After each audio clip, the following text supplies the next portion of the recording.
صحیح بخاری میں حدیث ہے، نبی علیہ السلام فرماتے ہیں میں نے خواب میں دیکھا کہ میں نے یوں تلوار لہرائی ہے تو اس کا اگلا حصہ ٹوٹ گیا، تو میں نے اس کی تعبیر کی ہے کہ احد میں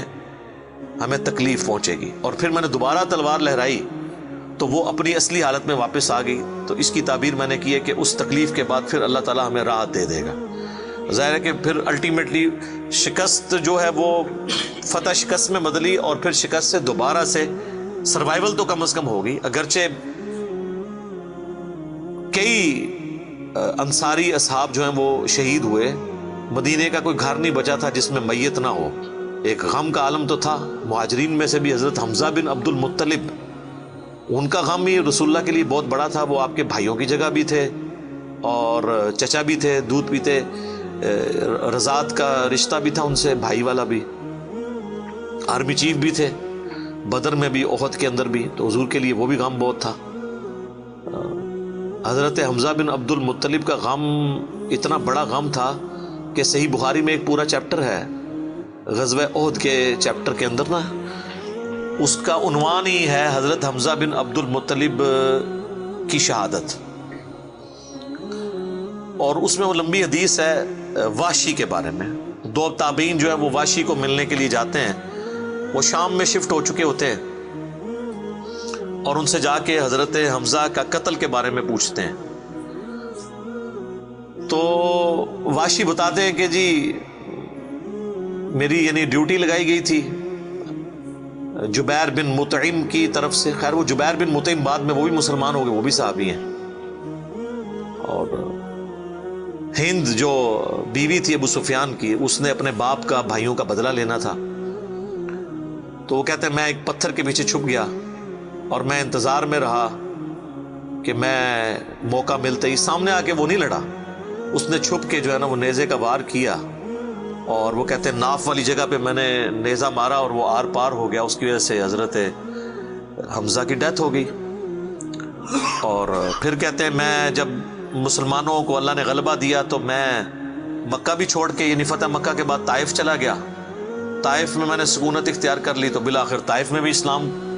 پہنچ گیا، وہاں کے قبائل نے بھی اسلام قبول کر لیا، چاروں ناچار میرے پاس کوئی حل نہیں تھا، تو مجھے میرے ساتھیوں نے کہا کہ رسول اللہ معاف کرنے والے ہیں،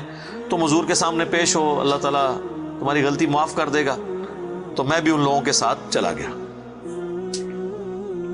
اب وہ نبی علیہ السلام کے سامنے پیش ہوئے، صحیح بخاری کے الفاظ ہیں کہ نبی علیہ السلام نے پوچھا واشی؟ کہا یا رسول اللہ واشی ہوں۔ قاتل حمزہ؟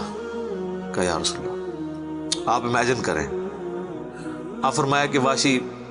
تیرا جو یہ عذر ہے میں اس اعتبار سے اسلام قبول کرتا ہوں، لیکن کیا تم یہ کر سکتے ہو کہ مجھے اپنی شکل دوبارہ نہیں دکھانی؟ اچھا یہ حضور کا ہی حوصلہ تھا، ادروائز تو اس کا گاٹا اترنا چاہیے تھا، ٹھیک ہے، کیونکہ اب جب کہ غلبہ اسلام کا ہو گیا اس کے بعد اسلام قبول کرنا، لیکن حضور کی شفقت تھی۔ لوگ اگلے جملے کو تو دیکھتے ہیں کہ حضور نے کہا مجھے شکل نہیں دکھانی، اور وہ یعنی سمجھتے ہیں کہ شاید حضور نے سختی کی ہے یا ایک فنیٹک اپروچ ہے، ایسا نہیں ہے۔ آپ دیکھیں کسی کی جان بخشی ہو گئی ہے، یہ چھوٹی بات ہے۔ تو اس پہ میں اکثر جملہ بولا کرتا ہوں کہ چچا سے زیادہ انسان کو اپنی اولاد سے محبت ہوتی ہے۔ قاتلین حسین جو ہیں، قاتلین حسن ہیں، ان کے ساتھ قیامت کے دن رسول اللہ کا کیا ایٹیچیوڈ ہوگا ایز کمپیئر ٹو قاتلین حمزہ ابن عبد المطلب۔ کوئی شخص دنیا میں کہہ سکتا ہے کہ جی مجھے اپنے چچا سے اپنی اولاد سے بھی بڑھ کے محبت ہے، تو اس کا تو ذہنی توازن بگڑا ہو تو لادہ بات ہے، یہ جھوٹ بول رہا ہوگا۔ تو یہ کربلا جو ہے یہ کوئی چھوٹی چیز نہیں میرے بھائیوں، اور اس سے یہ بھی پتا چلا کہ غم کبھی بھی ہلکا نہیں ہوتا۔ فتح مکہ کے بھی بعد کی یہ بات ہے، یعنی حضرت حمزہ کی شہادت کو کم از کم 5 سال تو گزر چکے تھے۔ 3 ہجری میں غزوہ احد ہوئی ہے اور 8 ہجری میں فتح مکہ، اس کے بھی بعد کا واقعہ ہے، یہ 8 کا بھی ہو سکتا ہے 9 کا بھی، چلو کم از کم بھی 5 سال۔ کسی نے حضور کو مشورہ نہیں دیا کہ سوگ تو 3 دن تک ہوتا ہے، لیکن یہ سوگ حمزہ نہیں تھا، یہ غم حمزہ تھا۔ ہم اختلاف کرتے ہیں سوگ حسین سے، غم حسین تو قیامت تک جاری رہے گا، جس میں یہ پیٹنے والا ماتم والا معاملہ نہ ہو، بلکہ حسین علیہ السلام کی اس دعوت کو یاد کیا جائے۔ خیر حضرت وحشی کہتے ہیں، ظاہر ہم تو ان کا احترام سے نام لیں گے، صحابی تو ہیں، وہ کہتے ہیں کہ مجھے پوری زندگی اس بات کا غم تھا اور میں اللہ سے دعا کرتا تھا کہ اللہ مجھ سے نہ کوئی بڑا کام کروانا ہے۔ تو بخاری کے الفاظ ہیں، وہ کہتے ہیں جب مسیلمہ کذاب نے دعوی نبوت کیا تو میں نے اللہ سے دعا مانگی کہ اللہ میں نے اسلام کے سب سے بہترین شخص کو قتل کیا تھا، یعنی حمزہ کو، اس میں کوئی شک نہیں ہے، میرا تو اجتہاد ہے، اگر حضور کی وفات کے وقت حضرت حمزہ زندہ ہوتے نا تو پہلا خلیفہ حضرت حمزہ نے بننا تھا، کیونکہ خلفائے راشدین جب موجود تھے، جب تک خلیفہ راشد نہیں وہ بنے تھے ابو بکر عمر عثمان و علی، ان کی موجودگی میں بھی حضور نے اپنا آرمی چیف حضرت حمزہ کو بنایا ہوا تھا۔ بدر میں حضرت ابو بکر عمر عثمان و علی میں سے تو کوئی نہیں تھا حضور کی طرف سے آرمی چیف، یا حضور ظاہر ہے حضور علیہ السلام کو تو میدان جنگ میں وہ نہیں آنے دیتے تھے، خیمہ پیچھے لگاتے تھے۔ احد میں تو چونکہ کافر آپ کے خیمے تک پہنچ گئے نا، اس لیے پھر آپ کو فرنٹ سے لیڈ کرنا پڑا، ادروائز بدر و احد میں آپ خود آگے جا کے نہیں لڑے۔ اور حنین کے موقع پر بھی 12,000 کا لشکر تھا اور صرف 80 بندے رہ گئے تھے، صحیح بخاری میں آتا ہے 12,000 میں سے، اور حضور اکیلے آگے جا رہے ہیں۔ اور پھر آپ کی دلیری کی وجہ سے آپ نے، بخاری کے الفاظ ہیں، آپ نے زمین سے یوں مٹھی بھری مٹی کی اور یوں کافروں کی طرف بھیجی، اور قرآن میں اس کا ذکر ہے وَمَا رَمَيْتَ إِذْ رَمَيْتَ وَلَكِنَّ اللَّهَ رَمَىٰ، اے نبی جب تم نے وہ کنکریاں پھینکی تھی وہ تم نے تو نہیں پھینکی تھی، وہ تو اللہ نے پھینکی تھی، بس وہ مبارک ہاتھوں کی برکت تھی۔ جب آپ نے یوں مٹی پھینکی تو سامنے جو قبیلہ حوازن کے لوگ جن کے تیروں کا مقابلہ کوئی نہیں کر سکتا تھا، ہر ایک کی آنکھ تک وہ کنکر پہنچا، اور وہ اندھے ہو گئے، اور حضور فرنٹ سے لیڈ کرتے ہوئے انا النبی لا کذب، میں نبی ہوں اس میں کوئی شک نہیں، میں عبد المطلب کا بیٹا ہوں اس میں کوئی شک نہیں، یہ آپ علیہ السلام یہ اشعار پڑھتے ہوئے آگے گئے۔ تو نبی صلی اللہ علیہ وآلہ وسلم کے لیے حمزہ ابن عبد المطلب کی بڑی اہمیت تھی۔ تو اب واشی کہتا ہے جب مسیلمہ کذاب نے دعوی نبوت کیا تو میں نے اللہ سے دعا مانگی۔ دیکھیں اللہ تعالیٰ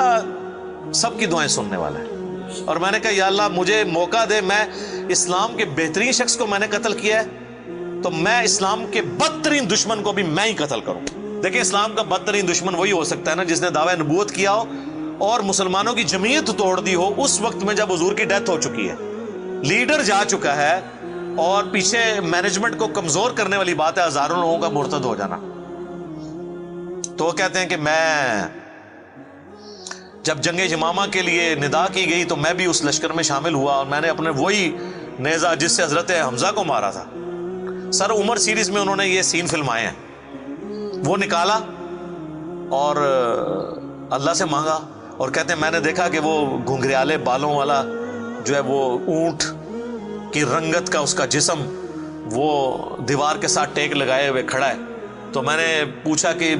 وہ مسیلمہ کذاب کون سا ہے، تو انہوں نے بتایا یہ ہے۔ انہوں نے دور سے اس کو مارا، ان کا نشانہ تو بڑا زبردست تھا، تو وہ مارا گیا اور گر پڑا زمین کے اوپر اس نیزے کے وار سے۔ پھر ایک انصاری صحابی نے آگے بڑھ کے اس کی گردن کاٹ دی۔ تو پھر وہ کہتے تھے کہ مجھے اللہ سے امید ہے کہ اللہ تعالیٰ اس نیکی کی برکت سے میری وہ غلطی معاف کر دے گا۔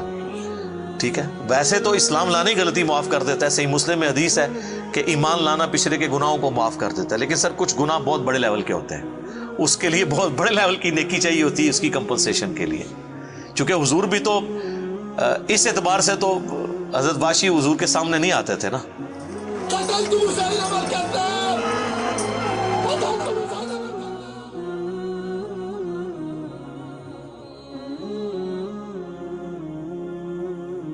اور یہ کتنی بڑی ان کے لیے تکلیف دہ چیز تھی کہ جس نبی کا کلمہ پڑھا ہے وہ کہہ رہے ہیں مجھے شکل نہیں دکھانی۔ آپ اس تکلیف کو سوچ سکتے ہیں۔ ہاں اب میں یہ سمجھتا ہوں، اللہ سے امید کرتا ہوں کہ قیامت والے دن حضرت واشی حضور کے سامنے اس اعتبار سے پیش ہو سکتے ہیں کہ مجھ سے یہ غلطی ہوئی تو یا رسول اللہ دیکھیں آپ کے سب سے بڑے دشمن کو بھی میں نہیں قتل کیا، تو یہ بہت بڑی سعادت ان کو ملی۔ رضی اللہ عنہم اجمعین وعلیہم السلام۔ صلاۃ بر محمد وآل محمد، اللہم صلی علی محمد وعلی آل محمد واصحابہ اجمعین الی یوم الدین۔